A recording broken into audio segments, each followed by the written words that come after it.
इस कार्यक्रम के पुण्यार्जक हैं सौभाग्य कोहिनूर, श्री संजय जैन, श्रीमती ममता Jain, greater Kailash Delhi, Shri Vijendra Jain, Shrimati Nirmal Jain, Gurugram, Shri Rajiv Jain, Shrimati Meenakshi Jain, civil lines Delhi, Shri राजन जैन, श्रीमती मोनिका जैन, जनकपुरी दिल्ली, श्री अनिल जैन, श्रीमती मधु जैन परिवार, पोलो रोड दिल्ली, श्री राजीव जैन, श्रीमती संजुला जैन परिवार, गुरुग्राम।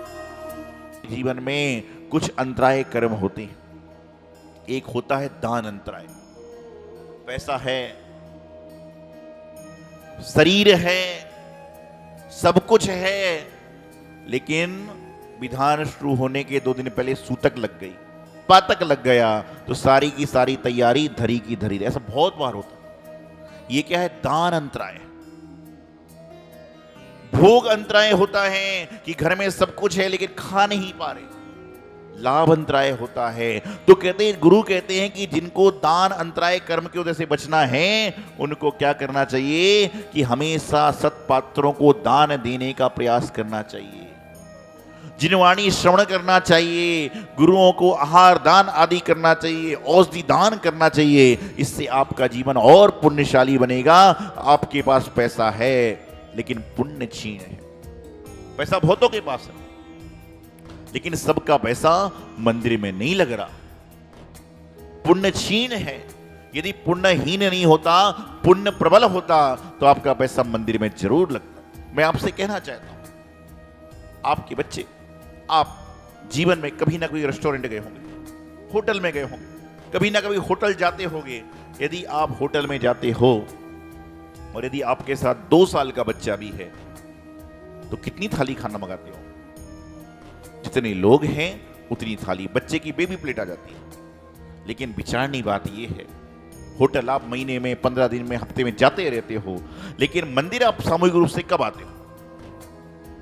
दिवाली पे, कोई कार्यक्रम पे, और उस दिन भी तुम मंदिर में आ गए और लड्डू 4 रखे हुए हैं, तो आप क्या कहते हो? लड्डू 1 ही देना, क्योंकि हमारा परिवार एक है। मंदिर में दान देते समय तुम चारों एक हो जाते हो और बाहर खाते समय तुम अनेक हो जाते हो। क्या जीवन चल रहा है, क्या संसार चल रहा है। अरे भाई, ध्यान रखना, प्रभु भक्ति तो जो व्यक्ति करता है उसके साथ में होती है। तो बता रहा था कि सबसे बड़ी शक्ति कौन सी है? न नारी शक्ति है, न जन शक्ति है, न बल शक्ति है। सबसे बड़ी शक्ति यदि कोई है तो संकल्प शक्ति है। और जिसके पास संकल्प है उसके पास कोई विकल्प नहीं है। ये बात गांठ बांध लीजिए। जिसके पास में संकल्प है उसके जीवन में कोई विकल्प नहीं है। मुनि महाराज, माता जी, सर्दी पड़ती है तो कंबल ओढ़ते क्या? रजाई ओढ़ते क्या?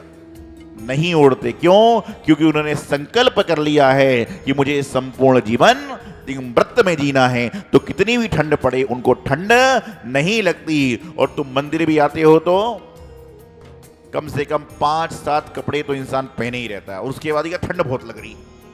क्यों ठंड लग रही है? संकल्प नहीं है। और वही 7 कपड़े पहनने वाले इंसान जब मुनि महाराज को आहार देने जाते हैं तो उस समय संकल्प बना लिया तो ठंड गायब।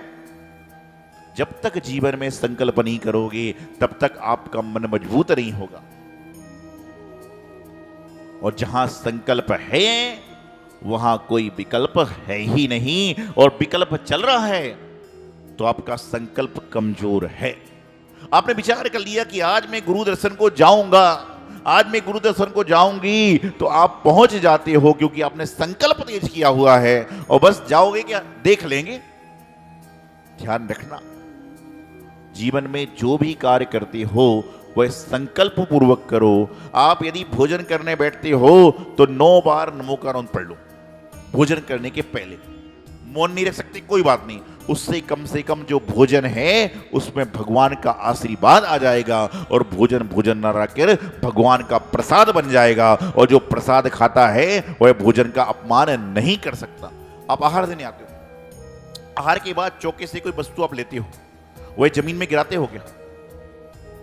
आहार देने के बाद जो शेषान्न बचता है, रेणसार ग्रंथ में आचार्य कुंद स्वामी जी ने कहा है कि जो मुनि के आहार के बाद शेषान्न ग्रहण करता है, मुनि महाराज के आहार के बाद जो शेषान्न ग्रहण करता है वह कभी ना कभी मुक्ति को प्राप्त हो सकता है।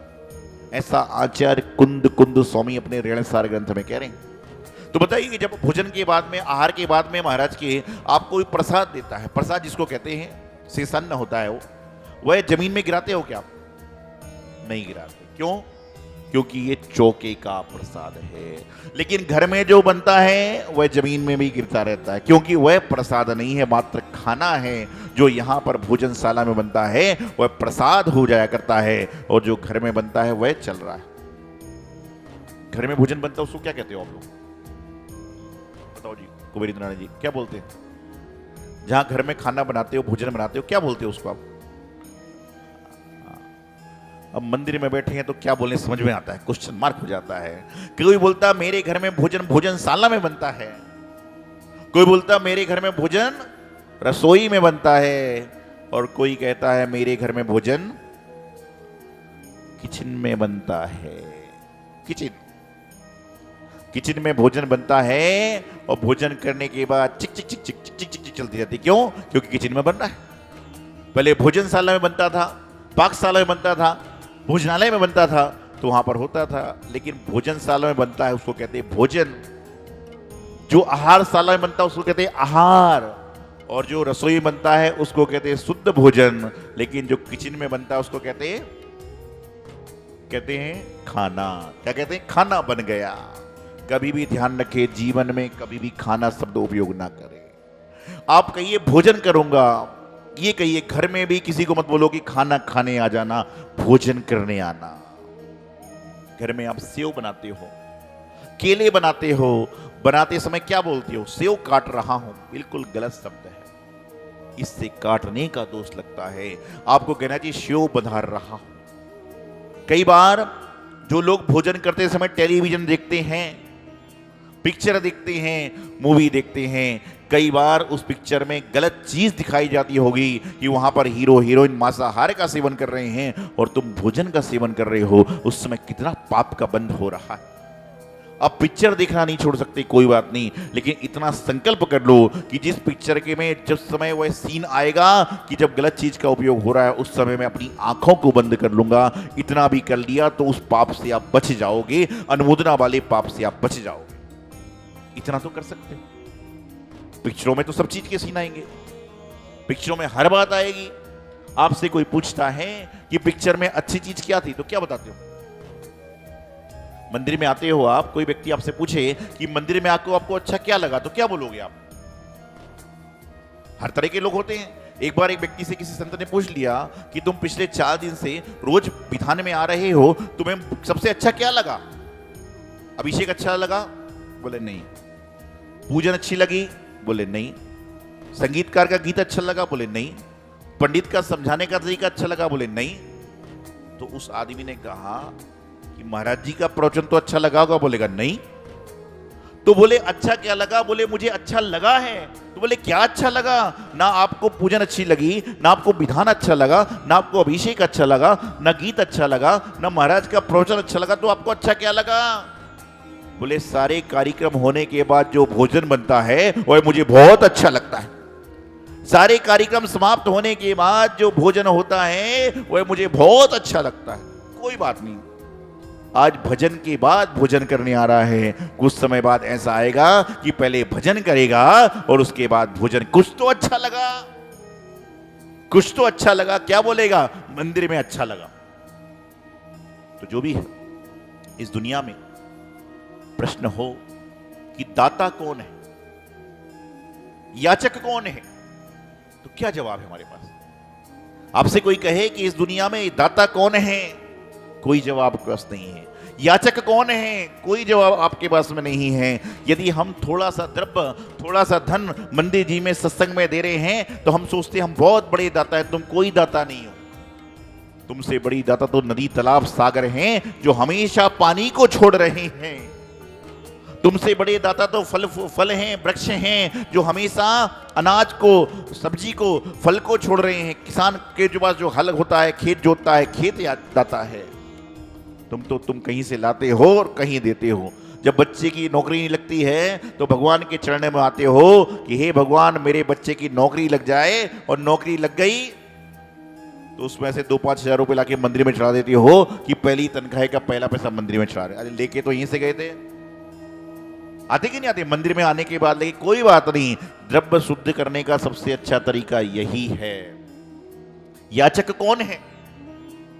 ये जो रास्ते में भीख मांग रहा है ये भी याचक नहीं है, ये भिखारी नहीं है, बल्कि भिखारी को देखकर ये सीख लेना कि पिछले जन्म में इसके पास सब कुछ था लेकिन इसने किसी याचक को नहीं दिया, इस कारण से इसको याचना कर पाना पड़ रही है। और तुम्हारे जीवन का तो पुण्य है, तुम्हारे जीवन का तो पुण्य है कि तुम्हें याचना नहीं बल्कि प्रभु की प्रार्थना करने का अवसर प्राप्त हुआ है। आपके दोनों हाथ ठंडे हो जाते हैं जिस समय वो हाथ जोड़कर नमो आर्याणम नमो वज्रम नमो लोई श्रवणम नमो अरिहंताणम नमो सिद्धाणम पढ़ते हैं, क्योंकि आपके दोनों हाथ याचना नहीं कर रहे बल्कि प्रभु की गुरु की जिनवाणी की प्रार्थना कर रहे हैं। और किसी के दोनों हाथ याचना के लिए उठते हैं। मैं तो हमेशा एक बात कहता हूं, भगवान से यही प्रार्थना करना कि हे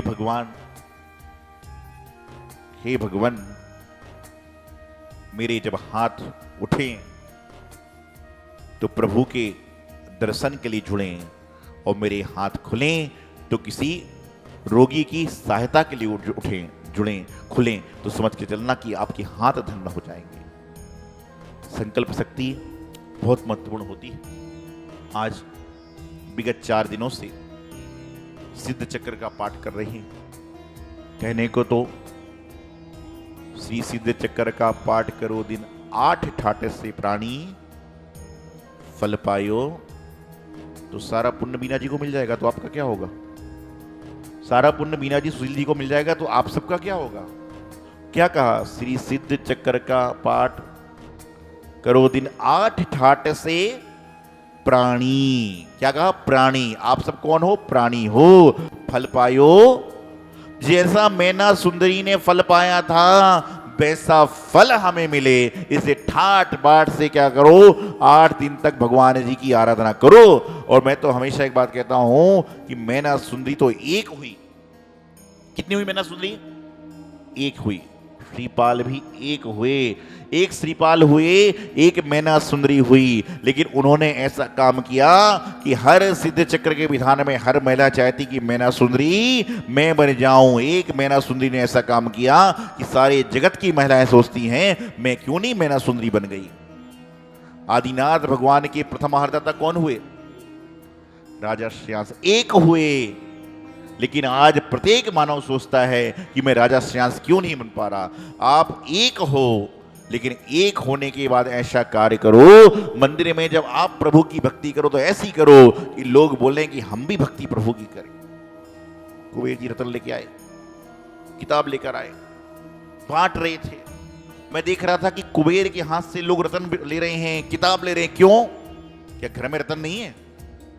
घर में किताब नहीं है? सब कुछ है, लेकिन जो इंद्र बन के कुबेर बन के दे रहे हैं तो एक कुबेर के नाम से, संदीप नम्रता के नाम से नहीं ले रहे, कुबेर इंद्र और इंद्राणी के हाथ से ले रहे हैं। नहीं तो घर में ऐसी कई सारी चीज पड़ी हैं जिसको कोई छूता भी नहीं है।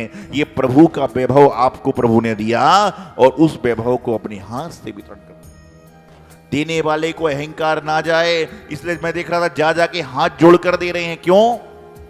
कि मेरे जीवन में अहंकार ना जाए कि मैं दाता हूं और ये याचक है। ये तो प्रभु का प्रसाद है, तो होलसेल में इनको मिल गया तो चिल्लर में ही बांट रहे हैं। बस ध्यान रखना हमेशा, ये तो प्रभु का प्रसाद है जो होलसेल में इकट्ठा आपके पास में रखा है और उसको चिल्लर चिल्लर में आप बांटे जा रहे हो। ये आपके जीवन का पुण्य है। और लेने के बाद हम लोग सोचें कि ऐसा समय आएगा कि हम भी होलसेल में प्राप्त करेंगे और चिल्लर चिल्लर चिल्लर चिल्लर बाटे से मतलब समझ गए क्या है? नहीं तो कल से सिक्के लेके चलो जाओगे चोरनी ठंडी वाले सारे। चिल्लर इसी को कहते हैं। नहीं तो लोग क्या करें, कल से 1-2 रुपए के सिक्के लेके बांटना चलोगे। ये तो एक व्यवस्था बताई है कि प्रभु ने बहुत सारा दिया है। कितना दिया प्रभु ने? भजन में कहते हैं कि मुझे इतना दिया प्रभु ने, गुरु ने, लेकिन उसके बाद भी मेरी झोली तो भी झोली खाली है। क्यों खाली है? कि तुम्हारी झोली में छेद है। झोली में छेद है इसलिए झोली खाली है, और तुम्हारी झोली में छेद नहीं होता तो एक बार मांगते हो जिंदगी भर के लिए भर जाता है। झोली में छेद कैसा है? झोली में छेद ऐसा है कि आपके जीवन में जो मिल रहा है आपको उसमें संतोष नहीं है, और जिसको अपने जीवन में संतोष हो जाता है उसको कहीं और मांगने की आवश्यकता नहीं होती। तो प्रभु के पास जाओ तो वहां पर जाकर उनका धन्यवाद करना। कैसा धन्यवाद कहोगे? कैसा करोगे? अच्छा बताइए, आपको मौका मिल जाए कि प्रभु से बात करना है, कभी आपके सामने भगवान प्रकट हो जाए तो क्या मांगोगे? बताओ मुझे, आप क्या मांगोगे? बच्चा कहता मैं पाऊंगा कि मुझे एक ऐसा पेन दो कि मेरे एग्जाम पास हो जाए। बड़ा कहता कि मैं ऐसा पेन मांगूंगा जिससे मेरे सारे चेकबुक भर जाए। बूढ़ा कहता कि मैं ऐसा पेन मांगूंगा जिससे मेरी बीमारी दूर हो जाए।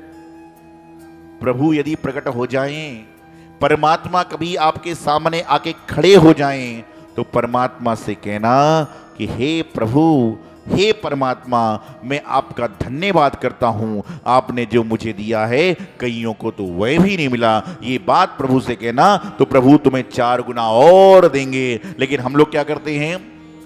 मंदिर में जब आते हैं तो शुक्रिया करने नहीं आते, शिकायतें करने आते हैं।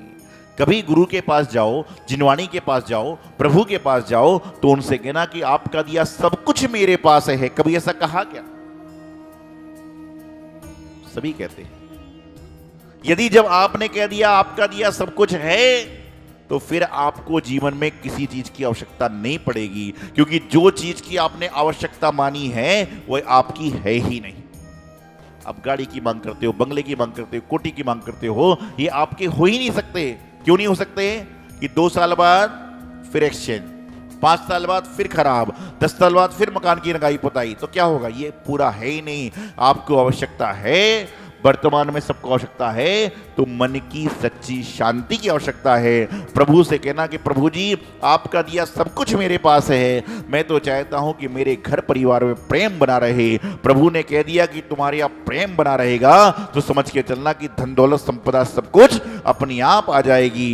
इस कार्यक्रम के पुण्यार्जक थे, इस कार्यक्रम के पुण्यार्जक हैं सौभाग्य कोहिनूर, श्री संजय जैन, श्रीमती ममता Jain, greater Kailash, Delhi, Shri Vijendra Jain, Shrimati Nirmal Jain, Gurugram, Shri Rajiv Jain, Shrimati Meenakshi Jain, civil lines, Delhi, Shri राजन जैन, श्रीमती मोनिका जैन, जनकपुरी, दिल्ली, श्री अनिल जैन, श्रीमती मधु जैन परिवार, पोलो रोड, दिल्ली, श्री राजीव जैन, श्रीमती संजुला जैन परिवार, गुरुग्राम।